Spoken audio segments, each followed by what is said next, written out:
Hey, what is going on, boys? We are back with another video, and look how crazy this thing is sitting, bro. We got the coils dialed in right. I did manage to go a bit lower with the front. It's probably like 1 finger gap. The back is roughly still the same, but this thing looks so good. Quick little walk around. I am loving the orange DRLs. I don't know if y'all remember I was running yellow at first. Let me know if y'all prefer the amber or the yellow DRLs.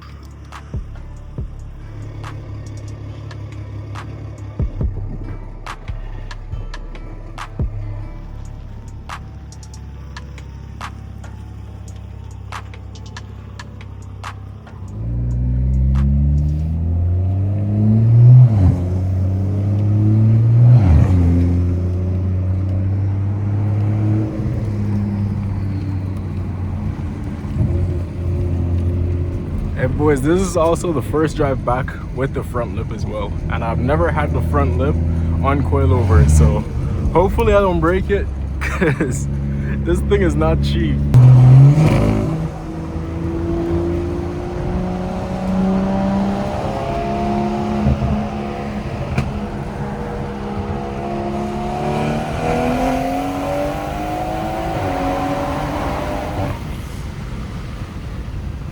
This just might be the perfect car though, I can't lie, bro. Like, this thing took me through winter. No, winter is pretty much done. This is Easter Monday. Yeah, winter pretty much done, and we're back with the front lip and everything, going back into car season. And this car never like disappointed me once. I never got stuck in winter. X-Drive is a champ, bro, and yeah, no complaints.